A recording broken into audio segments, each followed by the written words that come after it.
नमस्कार, मैं हूं दिबांजलि मोइत्रा। आजकल ऐशो आराम की चीजें बढ़ने से इंसान के शरीर में भी कई परिवर्तन हो रहे हैं और कई तरह की बीमारियां इंसान के शरीर में घुसकर इंसान को कमजोर बना रही और जान भी ले रही। उन्हीं बीमारियों में से एक है कोलेस्ट्रॉल। तो आज हम अपनी स्टोरी में बताएंगे कि क्या होता है कोलेस्ट्रॉल, कोलेस्ट्रॉल कैसे बढ़ता है या कोलेस्ट्रॉल बढ़ने से क्या होता है, कोलेस्ट्रॉल क्या खाने से बढ़ता है।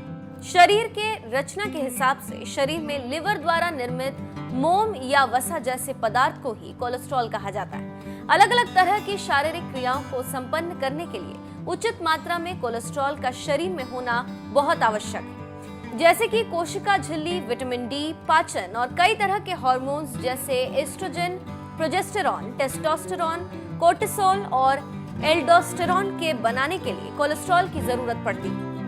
इसके अलावा बाइल सॉल्ट में भी कोलेस्ट्रॉल मौजूद रहता है, जो फैट को सही तरीके से पचाने में मदद करता है। साथ ही साथ कोलेस्ट्रॉल विटामिन ए, डी, ई को शरीर में अवशोषित करने में भी मदद करता है। सूर्य की रोशनी की मौजूदगी में शरीर में कोलेस्ट्रॉल की मदद से ही विटामिन डी का उत्पादन होता है। कोलेस्ट्रॉल खून में प्रोटीन और लिपिड से बने संरचनात्मक द्रव के रूप में मौजूद रहता है और कोलेस्ट्रॉल और प्रोटीन युक्त इसी तत्व को लिपोप्रोटीन कहा जाता है।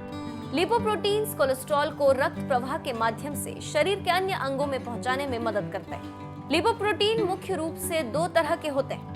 एचडीएल कोलेस्ट्रॉल, लिपोप्रोटीन में फैट की तुलना में प्रोटीन अधिक होता है, इसे गुड या अच्छा कोलेस्ट्रॉल कहा जाता है। एचडीएल कोलेस्ट्रॉल का उच्च स्तर आपके दिल के लिए फायदेमंद और सुरक्षात्मक असर के रूप में देखने को मिलता है। शरीर में एचडीएल कोलेस्ट्रॉल अधिक हो तो दिल संबंधी बीमारियां होने का खतरा कम रहता है। एलडीएल कोलेस्ट्रॉल, इस लिपोप्रोटीन में प्रोटीन की तुलना में फैट की मात्रा अधिक होती है और इसीलिए ये बैड या खराब कोलेस्ट्रॉल के रूप में जाना जाता है। अगर किसी के शरीर में एलडीएल कोलेस्ट्रॉल का स्तर अधिक हो तो दिल की बीमारी का खतरा बढ़ जाता है। बैड कोलेस्ट्रॉल की अधिकता के कारण सीने में दर्द, हार्ट अटैक, स्ट्रोक या डायबिटीज होने का जोखिम बढ़ जाता है। अब हम बताते हैं कि बैड और गुड कोलेस्ट्रॉल का काम क्या होता है। एचडीएल या गुड कोलेस्ट्रॉल का ज्यादातर हिस्सा प्रोटीन से बना होता है, इसीलिए शरीर की विभिन्न कोशिकाओं से कोलेस्ट्रॉल को लेना और उसे नष्ट करने के लिए लिवर के पास ले जाने का मुख्य काम गुड कोलेस्ट्रॉल करता है। इस प्रक्रिया के तहत शरीर से कोलेस्ट्रॉल की सफाई होती है। जैसा कि पहले ही हम बता चुके हैं कि अगर शरीर में गुड कोलेस्ट्रॉल का उच्च स्तर बना रहे तो शरीर को दिल की बीमारी से सुरक्षा मिलती है और अगर गुड कोलेस्ट्रॉल का स्तर कम हो जाए तो कोरोनरी आर्टरी डिजीज होने का खतरा बढ़ जाता है। वहीं दूसरी तरफ एलडीएल या बैड कोलेस्ट्रॉल का सिर्फ 1/4 हिस्सा ही प्रोटीन होता है और बाकी सारा फैट। वैसे तो ये क्षतिग्रस्त कोशिकाओं की मरम्मत में मदद करता है, लेकिन अगर शरीर में इसका स्तर बढ़ जाए तो ये रक्त धमनियों की अंदरूनी दीवारों में जमा होने लगता है, जिससे धमनियां संकुचित होने लगती और पर्याप्त रक्त प्रवाह में मुश्किल पैदा होने लगती, जिससे दिल की बीमारी और स्ट्रोक का खतरा बढ़ जाता है। अब हम बताते हैं कि कैसे कोलेस्ट्रॉल बढ़ता है। अगर आप ऐसे भोजन का सेवन करते हैं जिसमें सैचुरेटेड फैट की मात्रा अधिक हो तो खून में एलडीएल या बैड कोलेस्ट्रॉल की मात्रा बढ़ जाती है, जैसे मीट, डेयरी उत्पाद, अंडा, नारियल तेल, पाम ऑयल, मक्खन, चॉकलेट्स, बहुत ज्यादा तली भुनी चीजें, प्रोसेस्ड फूड और बेकरी उत्पाद का बना हुआ सामान। इसके अलावा ट्रांस फैट में तले गए उत्पादों का अधिक सेवन करने से भी बैड कोलेस्ट्रॉल की मात्रा खून में बढ़ जाती है।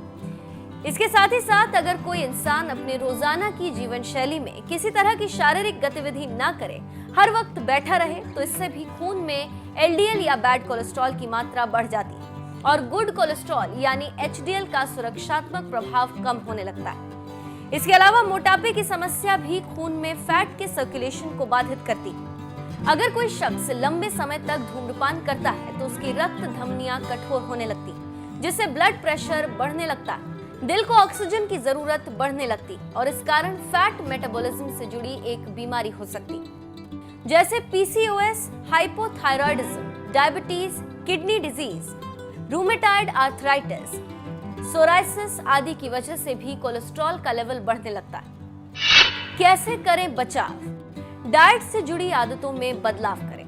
फुल फैट क्रीम वाले दूध की जगह लो फैट या स्किम्ड मिल्क का इस्तेमाल करें। खाना पकाने के लिए वेजिटेबल ऑयल का इस्तेमाल करें। अपने भोजन में साबुत अनाज, मछली, नट्स, फल और सब्जियां और चिकन आदि को शामिल करें। फाइबर से भरपूर चीजें खाएं और बहुत ज्यादा चीनी वाले खाद्य पदार्थ और पेय पदार्थों का सेवन ना करें। अगर आप दिन भर किसी तरह के शारीरिक काम नहीं करते तो ना करें, लेकिन हफ्ते में 3 से 4 बार 45 मिनट के लिए एरोबिक एक्सरसाइज करें। इससे बैड कोलेस्ट्रॉल को कंट्रोल में रखने में मदद मिलती है। इसके अलावा वॉक करें, रनिंग करें, जॉगिंग करें, स्विमिंग और डांसिंग आदि भी आपको सक्रिय बनाए रखने और कोलेस्ट्रॉल लेवल को कंट्रोल करने में मदद करता है। तो देर किस बात की, शुरू हो जाएं और अपने शरीर को फिट रखें।